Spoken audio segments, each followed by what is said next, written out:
عاقبة للمتقين ولا عدوان إلا على الظالمين.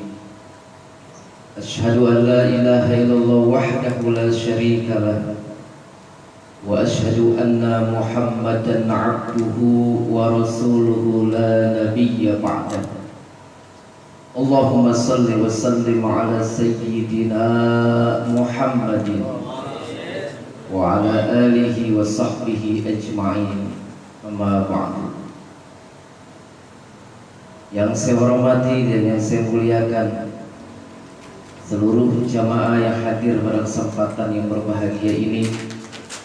Mudah-mudahan dengan hadirnya kita di tempat yang mulia ini sebagai ciri dan tanda mahabbah kita kepada Kanjeng Nabi Muhammad sallallahu alaihi wasallam.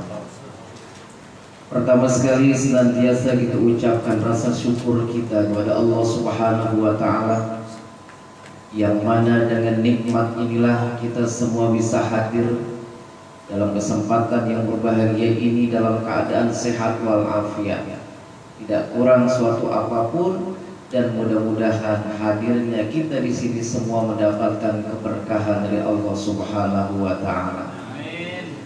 Salawat dan salam senantiasa dilimpah curahkan kepada Nabi Yuna wa Habibuna Muhammad sallallahu alaihi wasallam, yang telah memberikan tarbiyah kepada kita dari alam jahiliyah hingga ke alam Islamiyah seperti sekarang ini. Hadirin jamaah para calon-calon penghuni surga, insyaallah dimuliakan Allah Subhanahu wa taala.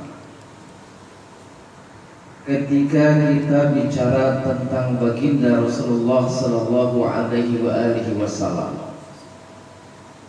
kisah beliau ini sejak lahir sampai beliau diwafatkan kembali oleh Allah Subhanahu wa taala, banyak hikmah yang terkandung di dalam kisah-kisah beliau, di mana dalam kisah ini semuanya menunjukkan bagaimana keluhuran daripada akhlak beliau. Karena tujuan diutusnya baginda Rasulullah sallallahu alaihi wasallam adalah untuk memperbaiki akhlak kita manusia. Jauh sebelum kita diperintahkan untuk melaksanakan sholat, jauh sebelum kita ini diperintahkan untuk berangkat ke Haromain, melaksanakan haji atau umrah, jauh sebelum kita ini diperintahkan untuk melakukan ibadah puasa dan lain sebagainya, yang pertama adalah innama bu'itsu liutammima makarimal akhlak. Bahwasanya aku diutus, kata Rasulullah, adalah untuk memperbaiki akhlak manusia. Ini yang terjadi sekarang. Fenomena akhlak yang terjadi di tengah-tengah masyarakat ini. Banyak orang mengaku pengikut Rasulullah, tapi akhlaknya jauh daripada Rasulullah. Banyak yang mengatakan mereka ini adalah umat Rasulullah, tapi apa yang mereka lakukan kadang-kadang menyimpang daripada umat Rasulullah sallallahu alaihi wasallam. Dari lahir sampai beliau wafat kembali, kisah beliau ini luar biasa. Tadi sedikit saya nguping dari bacaan Maulid Tiba, kalau salah dibenerin. Walam tanzalumuhu tara anwa'an min fahrihi wa fadli ila nihayati tamami hamli falamma istada biyadalku biandirabil khaliq wa dhati habiba sallallahu alaihi wasallam sajidan syakiran hamidan ka'annahu badrun fi tamami. Benar gak begitu? Ketika Rasulullah sallallahu alaihi wasallam ini dilahirkan, pertama beliau sudah pakai celak mata. Makanya kalau ada yang bilang pakai celak mata lo kayak perempuan, beliau tidak tahu sejarah. Yang namanya sunnah ini berlaku bagi laki-laki dan perempuan. Ini dapat pahala sunnah. Iseng-iseng kita garis di bawah mata kita dapat sunnah. Tapi celak mata yang asli, jangan arang. Secara gampang, yang penting kan hitam gitu kan, pakai arang. Ini sudah pakai celak mata. Yang kemudian Kanjeng Nabi Muhammad Sallallahu Alaihi Wasallam ini keluar bukan pada tempat yang biasa manusia keluar. Makanya kalau ada manusia ngaku sama seperti Nabi, ini benar-benar tidak berakhlak kepada Rasulullah. Keluarnya aja beda. Ini mohon maaf, kita biasanya keluarnya dari mana lahirnya? Ya begitu kan. Beliau ini keluar dari lambung sebelah kanan. Ini kalau bahasa sekarang dari sesar. Untuk apa? Menjaga kemuliaan daripada Kanjeng Nabi Muhammad Sallallahu Alaihi Wasallam. Selanjutnya ketika beliau ini lahir, beliau ini pertama adalah hamidan, bertahmid kepada Allah Subhanahu wa taala. Baru dilahirkan sudah bertahmid kepada Allah, memuji kebesaran Allah, memuji keagungan Allah. Kita udah tua bangka aja kadang-kadang, mohon maaf, syukurnya nggak ada, tahmid kepada Allah juga nggak ada, jauh dari majelis tahmid. Hamidan syakiran, syakiran bersyukur kepada Allah Subhanahu wa taala. Makanya maulid ini pun merupakan salah satu tanda syukur kita kepada Allah. Kalau ada yang bilang maulid bid'ah, ngajinya kurang jauh. Kenapa? Kalau yang namanya bersyukur, ini terserah bagaimana kita mengejawantahkannya. Rasa syukur ini bisa bermacam-macam, yang jelas tidak menyimpang dari aturan agama. Kenapa? Kalau kita tidak bersyukur saja kita sudah dianggap kufur dan ingkar oleh Allah Subhanahu wa taala. Di dalam Al-Qur'an surah Ibrahim ayat 7 Allah menjelaskan, wa in ta'adzana rabbukum la in syakartum la azidannakum wa la in kafartum inna 'adzabi lasyadid. Ketika kamu bersyukur, saya tambah nikmat. Tapi ketika kamu kufur, ingkar, inna 'adzabi lasyadid, Allah memberikan siksa yang teramat pedih kepada kita. Sekarang kita cinta mahabbah kepada Kanjeng Nabi Muhammad Sallallahu Alaihi Wasallam. Bagaimana syukurnya kita? Nih, saat ini kita ngumpul maulid, membaca riwayat beliau, duduk membacakan kisah beliau, kemudian mendengarkan tausiah. Ini salah satu realisasi kecintaan kita, mahabbah kita kepada Rasulullah. Bisa jadi tanda syukur ini menjadi wajib ketika kita ini begitu mencintai Kanjeng Nabi Muhammad Sallallahu Alaihi Wasallam. Tadi di mukadimah prolog dijelaskan, kalau anak aja ulang tahun kita beliin kue ulang tahun, kisah kita kasih hadiah. Rasulullah tidak minta hadiah. Kita tidak maulid juga Nabi tidak rugi. Tapi kita yang rugi karena kita nanti tidak akan mendapatkan syafaat daripada Kanjeng Nabi Muhammad Sallallahu Alaihi Wasallam. Kemudian sajidah, Rasulullah sudah sujud kepada Allah Subhanahu wa taala. Ketika dilahirkan sudah sajidah. Kita yang hidup sudah 30 tahun, 40 tahun sujud kepada Allah, sholat kepada Allah itu masih jarang-jarang. Benar kan? Masih ada juga yang tidak mau melaksanakan sholat, tanda syukurnya tidak ada. Tapi Rasulullah ketika lahir sudah hamidan, syakiran, sajidan, sudah bertahmid, bersyukur dan sujud kepada Allah Subhanahu wa taala. Ini yang luar biasa. Saudara-saudara kaum muslimin, jamaah yang dimuliakan Allah Subhanahu wa taala. Kemudian rasa cinta Rasulullah, akhlak Rasulullah ini bukan hanya kepada teman, bukan hanya kepada sahabat, bukan hanya kepada orang tua. Kita kalau misalnya berakhlak sama teman wajar, baik sama orang yang baik sama kita lumrah. Tapi kalau kita baik sama orang yang jahat sama kita, ini jihad yang luar biasa. Kalau ada orang jahat sama kita, kita balas jahat lagi, ya seri namanya. Ada orang baik sama kita, kita baik lagi juga seri. Tapi ketika kita ini baik sama orang yang jahat sama kita, ini akhlak yang luar biasa. Dan ini dicontohkan oleh Kanjeng Nabi Muhammad Sallallahu Alaihi Wasallam. Suatu hari ketika Rasulullah berangkat ke masjid, ini ada yang ditugaskan seorang kafir ini untuk menghadang jalannya Rasulullah. Rasulullah lewat ke masjid ini udah ditungguin di atas. Ketika Rasulullah jalan di bawah diludahi dari atas. Ketika tahu diludahi, bahkan dalam sejarah dikatakan persis kena wajahnya, beliau hanya menoleh ke atas. Dia ucapkan alhamdulillah dan dia terus berangkat ke masjid. Pernahkah ketika beliau diludahi kemudian terlontar kalimat-kalimat kotor? Sialan lo, kafir lo, murtad lo, laknatullah. Tidak pernah terucap dari lisan beliau yang mulia. Besok lewat lagi. Ketika lewat diludahin lagi Rasul. Marahkah beliau? Tersenyum beliau. Langsung berangkat lagi ke masjid. Besok ini diludahin lagi.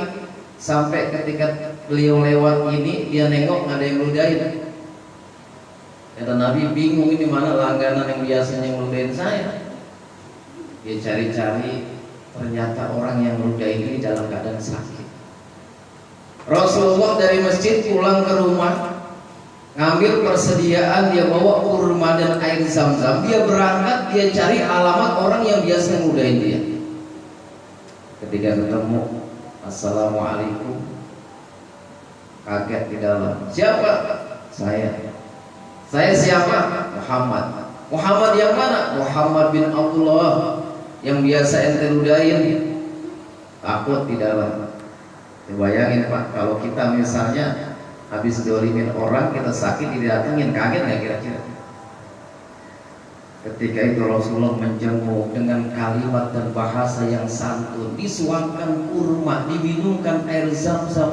Tapi yang terharu, beliau mengatakan, ya Muhammad, saya kemarin ini disuruh sama orang untuk melengsarkan engkau menjadi nabi, untuk mencaci maki engkau agar tidak ada pengikutnya. Tapi ketika saya sekarang sakit, yang nyuruh saya kabur, bahkan gak ada kabarnya sampai saat ini. Yang bayar saya juga kabur, mereka tidak tanggung jawab. Maka persaksikanlah ya Muhammad, karena kemuliaan akhlakmu, asyhadu an la ilaha illallah wa asyhadu anna Muhammadar Rasulullah. Mulai saat ini saya peluk agama Islam karena akhlaknya seorang yang kafir masuk ke dalam agama Islam. Bukan yang Islam dikafirkan, tapi orang kafir diislamkan. Ini luar biasa. Enggak, ketika beliau ini walat tuh sekarang sakit, yang enak aku bawain racun kan, kita kasih minum racun mati. Ajaran Rasulullah. Ketika beliau ini selesai sholat, beliau duduk di bawah pohon kurma. Datang seorang kafir bernama Daksur. Dari rumah sudah diasah pedangnya. Ketika sampai di Nabi lagi tidur-tiduran, kalau bahasa Betawi, itu pedang ditanggelin di leher Rasulullah. Apa kata Daksur? Muhammad, kemarin banyak temen lu, boleh jadi banyak tingkah. Kemarin kamu dikawal kemana-mana oleh saudara-saudaramu, sahabat-sahabatmu yang gagah. Sekarang kamu sendirian Muhammad. Kalau saya tebas batang leher kamu, siapa yang nolong kamu?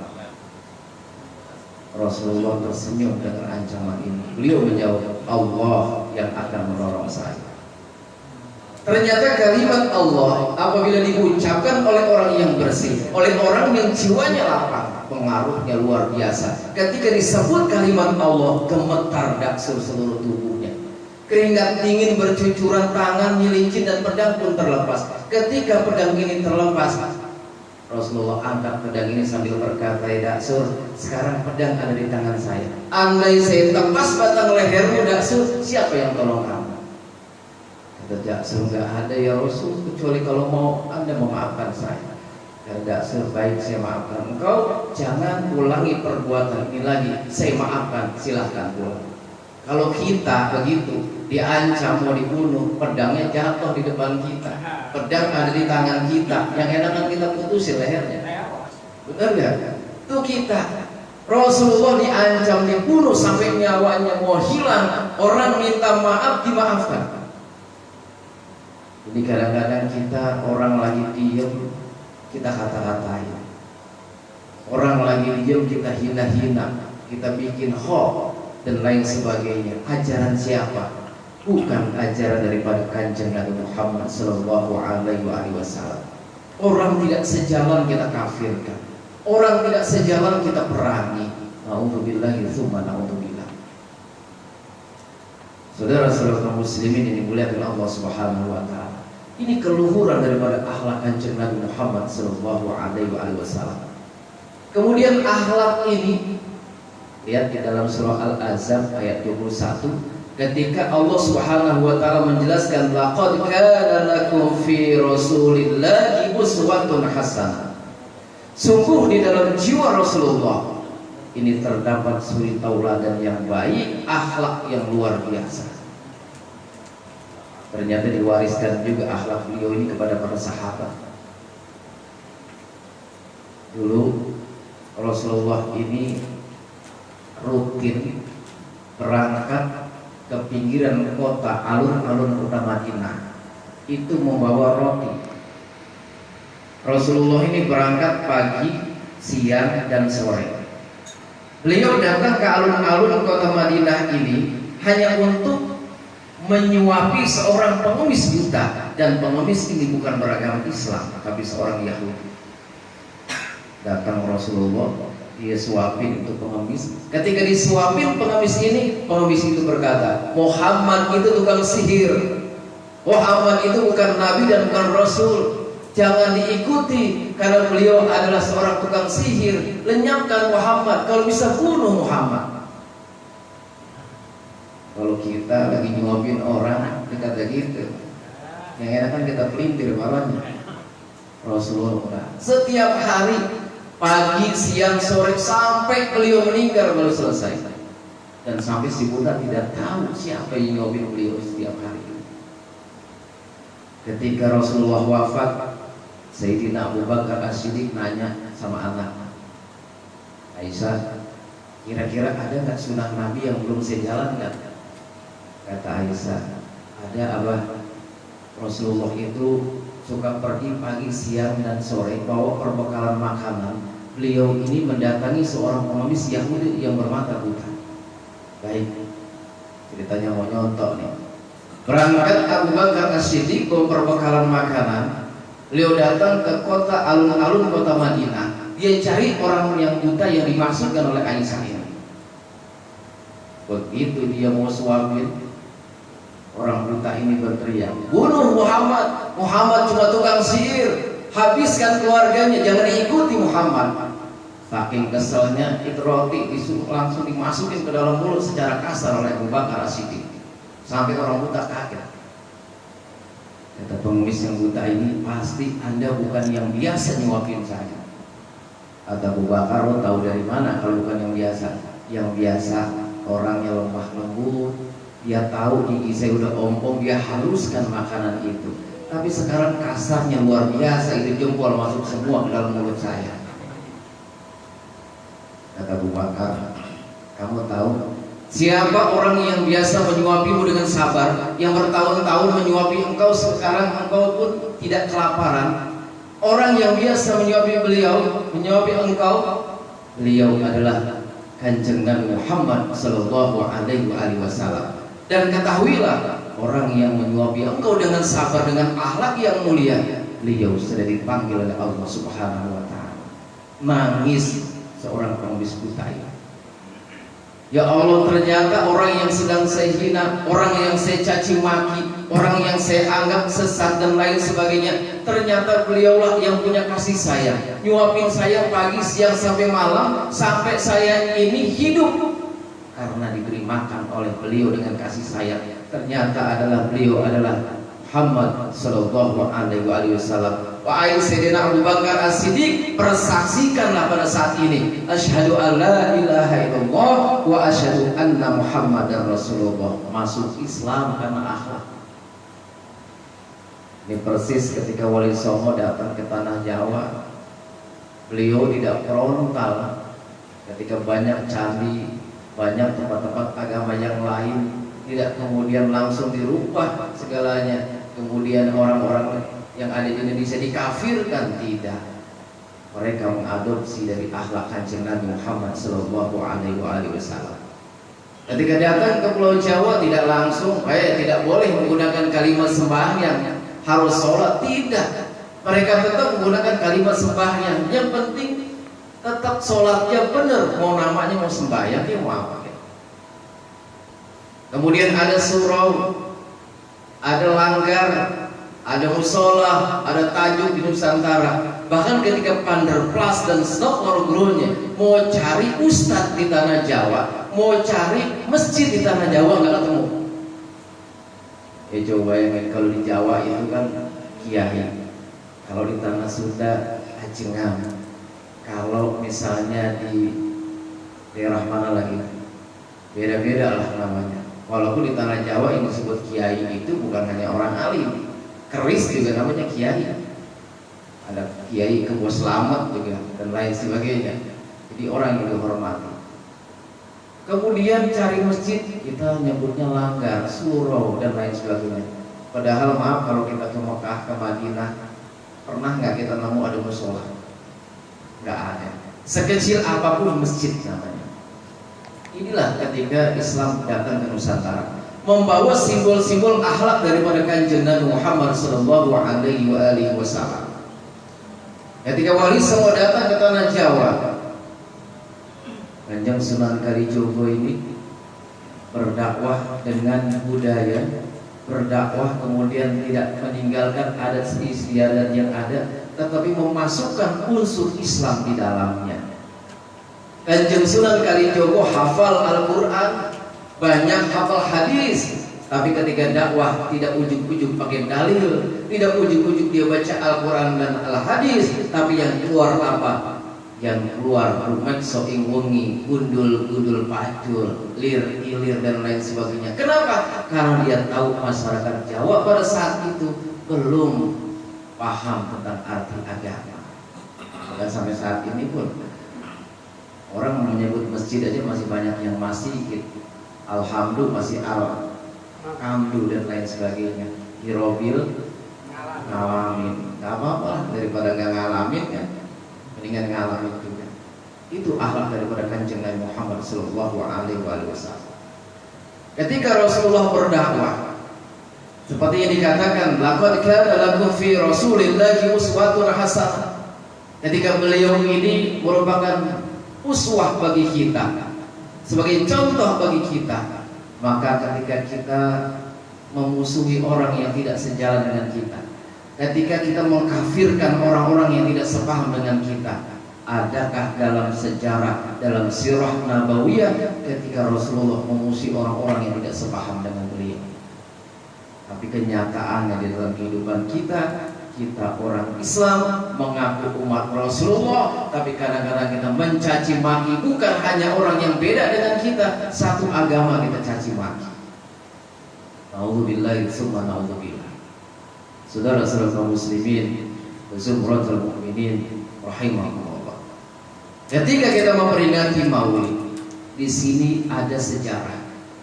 Kita mengenalkan anak-anak kita ketika kita bacakan Simtuduror, ketika kita bacakan Berjanji, ketika kita bacakan Maulid Ad-Dibari, mereka akan tahu dengan alunan-alunan yang luar biasa. Kalau ngapalin susah.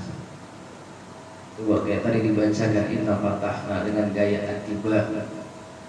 Allahumma salli wa sallim wa barik alaihi, bismillahirrahmanirrahim. Inna fatahna laka fathan mubina liyaghfir laka Allahu ma taqaddama min dhanbika wa ma ta'akhkhar wa yutimma ni'matahu 'alayka wa yahdiyaka siratan mustaqima wa yansuraka Allahu nasran 'azizan qad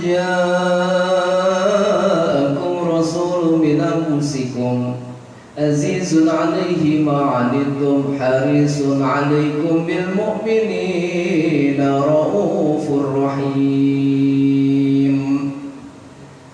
Fa in tawallaw faqul hasbiyallahu la ilaha illa huwa alaihi tawakkaltu wa huwa rabbul arsyil azim.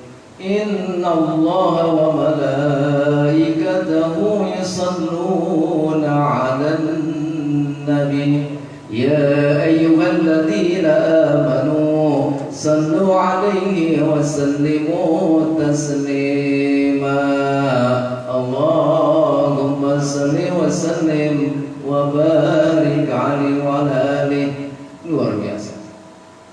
Dengan membaca indah, dengan membaca dilakukan, orang yang tadinya tidak tertarik menjadi tertarik.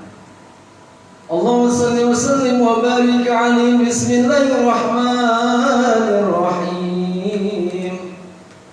Alhamdulillahil qawiyil ghalib al-waliyul talib al-baithil warithil manihis salim. Orang yang tadinya tidak tertarik jadi tertarik. Ini dengan pembacaan jadi hayati luar biasa. Baik kalau di pesantren ya, kita ngapal aja kalau dilakukan itu nggak hafal. Dalam kitab Ta'limul Muta'allim itu ketika makalah daripada Sayyidina Ali tentang menuntut ilmu di daerah Sukabumi itu dilakukan dengan bahasa Sukabumi, bahasa Sunda. Alala tanalul ilma illa bisitnatin sa'unbika an majmu'iha bibayanin dakain wa hirsin wa istimarin wa bulgotin wa irsyadi ustadin wa tuli zamanin. Orang yang tadinya tidak hafal jadi hafal. Bahkan salah satu tembang dari Kanjeng Sunan Kalijogo kalau kita baca versi aslinya itu agak ringan. Lir ilir tandure wosomilir dai coroyo royo. Orang pusing apalagi kalau orang Jawa. Akhirnya dibikinlah sholawat yang enak. Lir ilir tandure wosomilir dai coroyo royo jak sengguh temanten anyar tak sengguh temanten anyar. Semua coba bocah angon penek nom limbing kuwi lunyu yo penek no kanggo basuh dodo tiro kanggo basuh dodo tiro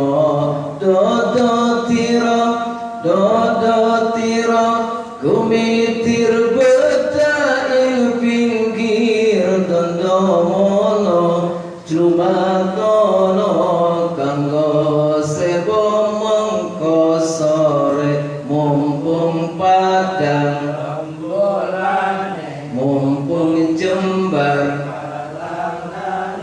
yo surau sallu alaihi. Bahkan ketika orang Jawa lagi ngamal tikar itu mengganti bacaan sholawatnya dengan lir ilir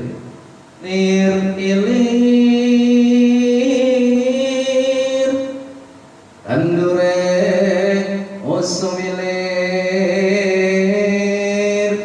da ijo royo tak sengguh semanten anyar. Luar biasa. Orang yang tadinya tidak mengerti jadi mengerti. Makanya jangan pernah kita menilai orang dengan pakaian, dengan kostum yang dia pakai. Kita sudah terbiasa memakai kostum hitam, ada yang pakai kostum hijau, ada yang merah dan lain sebagainya. Ketika akidahnya sama, ketika tauhidnya sama, kita ini bersaudara. Benar gak? Ciri khas boleh beda apa? Jadi kalau misalnya kita dikit-dikit karena perbedaan sedikit ribut, maka tidak ada ukhuwah Islamiyah. Ketika Kanjeng Nabi Muhammad SAW menjadi rahmatan lil alamin, maka kalimat rahmatan lil alamin ini bukan ditujukan hanya kepada manusia, kepada seluruh makhluknya. Kita menjadi juru damai di dunia ini. Saudara-saudara hadirin yang dimuliakan Allah Subhanahu wa taala. Bahkan ketika beliau wafat, ini pidato yang beliau katakan, ucapkan di depan para jamaah, ini sangat menyentuh hati.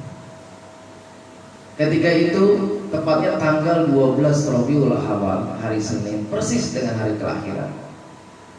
Sebagaimana biasa Bilal pun adzan di masjid. Selesai azan Bilal, adzan di masjid, jamaah melakukan sholat sunnah fajar dan lain sebagainya sambil menunggu kedatangan dari Rasulullah Shallallahu Alaihi Wasallam. Tapi lama ditunggu, Rasulullah tidak kunjung datang. Akhirnya para sahabat mengutus Bilal bin Rabah untuk menjemput Rasulullah Shallallahu Alaihi Wasallam. Ketika datang Bilal ini sampai diucapkan Assalamualaikum ya Rasulullah. Waalaikumsalam. Bilal masuk. Dia lihat Rasulullah lagi terbaring sakit. Kata Rasulullah, wahai Bilal, sepertinya sakit saya ini sudah bertambah parah. Rasa-rasanya saat ini saya tidak bisa lagi mengimami sholat subuh berjamaah. Sampaikan ini kepada umat dan minta kesediaan Sayyidina Abu Bakar As-Siddiq untuk mengimami sholat. Dengan muka sedih berangkat pagi Bilal menuju masjid. Dia sampaikan bahwa Rasulullah tidak lagi bisa mengimami sholat subuh. Dia minta kesediaan Sayyidina Abu Bakar As-Siddiq untuk menggantikan beliau menjadi imam saat ini. Kata Abu Bakar As-Siddiq, saya tidak pernah mau jadi imam kalau Rasulullah masih hidup. Akhirnya satu masjid nangis semua. Bapak bisa bayangin, subuh gelap-gelap, bahasa kitanya hampir siang, satu masjid nangis semua. Rumah masih jarang, kira-kira kedengaran nggak ya rumah kita?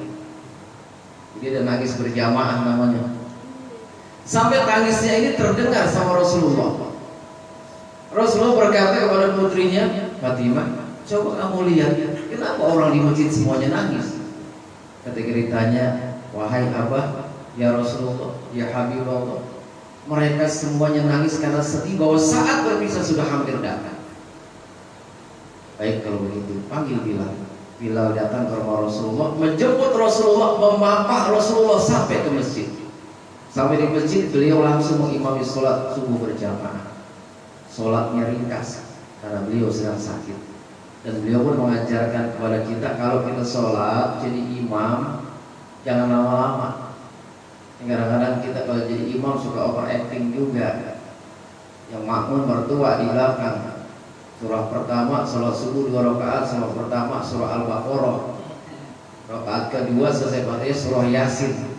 Itu yang di belakang yang nenek-nenek kelenger, ngepet, panas dingin, yang punya penyakit darah tinggi langsung stroke di tempat. Karena nggak kelamaan. Tapi ketika sholat sendirian ya langganan aja udah. Kalau gak ina atau ina Allah. Sampai malaikat turun itu Raqib Atid. Ketika orang sholat mau catat amal kebaikan, kalau kita yang sholat, dia mentebakan, melihat nih orang sholat bacanya apa.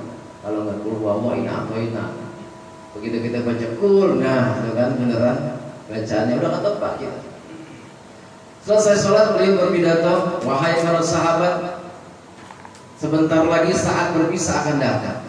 Saya tidak tahu apakah ketika saya meninggal nanti kita bisa berkumpul bersama-sama.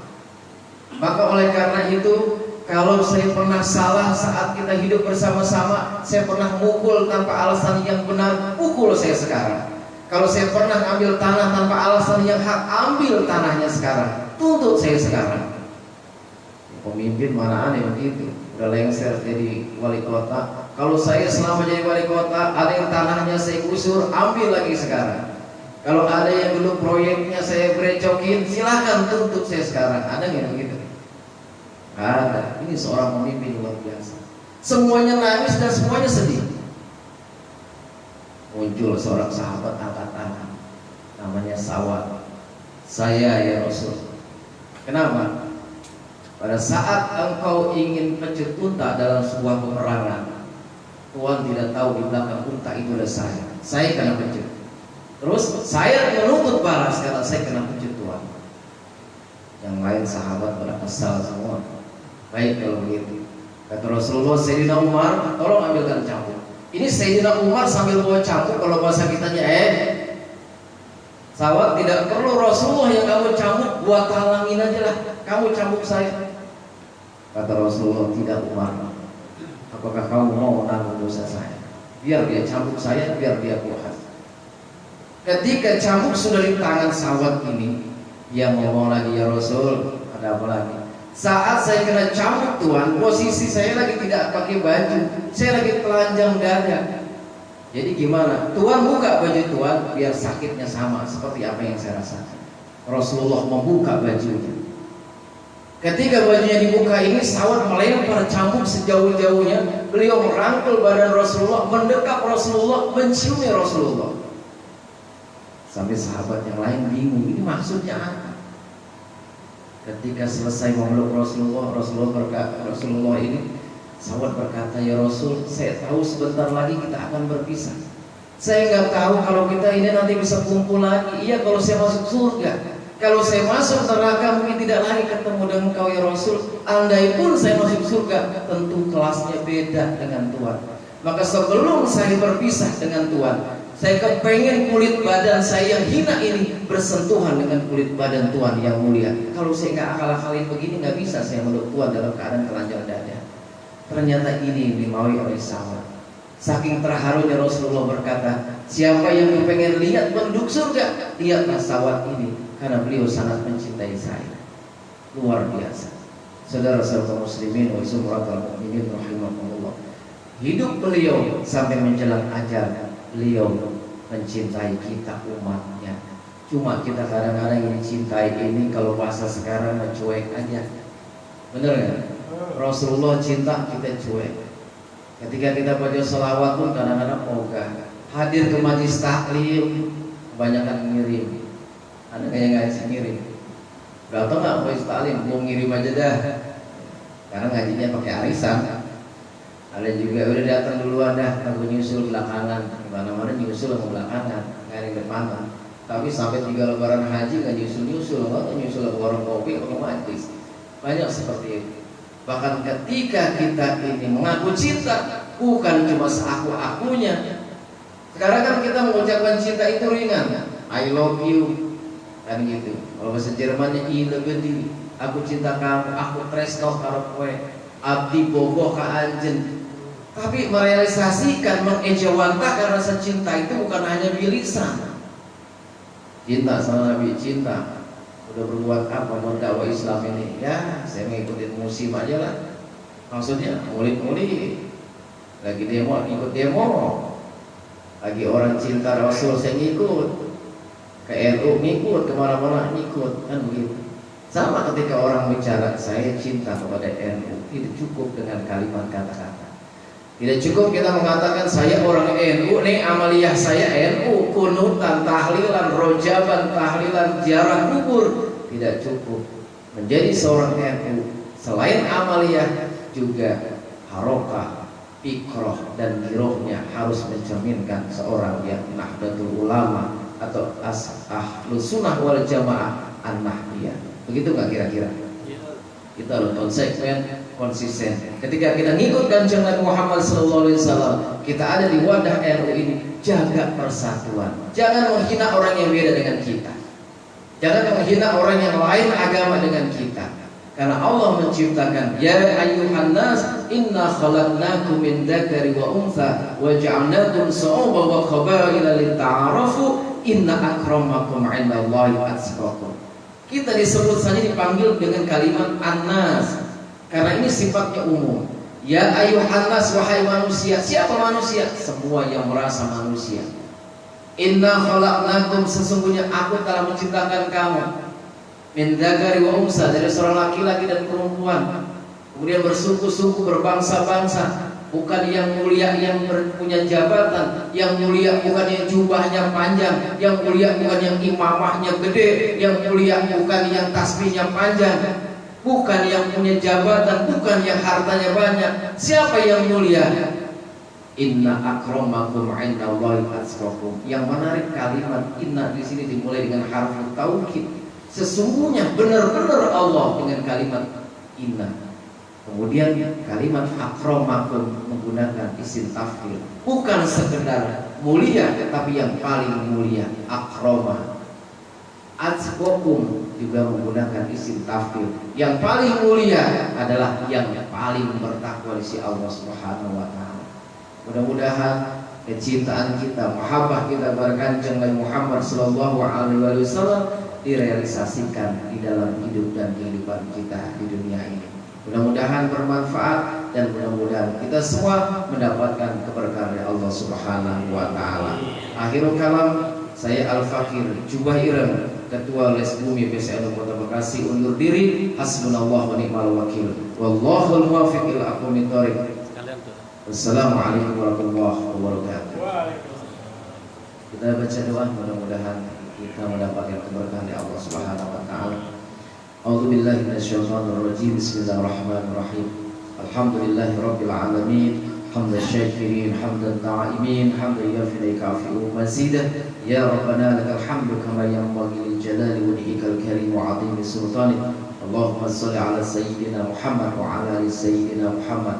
Rabbana zalamna anfusana wa illam taghfir lana wa tarhamna lanakunanna minal khasirin. Rabbana wa la tahmil 'alaina isran kama hamaltahu 'alal ladzina min qablina. Rabbana wa la tuhammilna ma la taqata lana bih wa'fu 'anna waghfir lana warhamna anta maulana fansurna 'alal qaumil kafirin. Allahumma inna nas'aluka as-salamata fid din wad dunya wal akhirah wa 'afiyatan fil jasadi wa zinatan fil 'ilmi wa barakatan fi rizqi wa taubatan qabla al-maut wa rahmatan 'inda al-maut wa maghfiratan ba'da al-maut. Allahumma hawwin 'alaina fi sakaratil maut wa najjatan minan nar wal 'afwa indal hisab. Rabbana la tuzigh qulubana ba'da idh hadaytana wa hab lana min ladunka rahmatan innaka antal wahhab. Allahumma arinal haqqa haqqan warzuqna ittiba'ah wa arinal batila batila warzuqna ijtinabah. Allahumma 'afina fi badanina, Allahumma 'afina fi sam'ina, Allahumma 'afina fi basarina. Allahumma inna na'udzubika minal kufri wal faqri. Allahumma inna na'udzubika min 'adzabil qabri la ilaha illa anta. Rabbana atina fid dunya hasanah wa fil akhirati hasanah wa qina 'adzabannar. Wa sallallahu ala sayyidina Muhammad wa ala alihi wa sahbihi wa sallam. Subhana rabbika rabbil izzati amma yasifun wa salamun 'alal mursalin walhamdulillahi rabbil alamin. Qul ya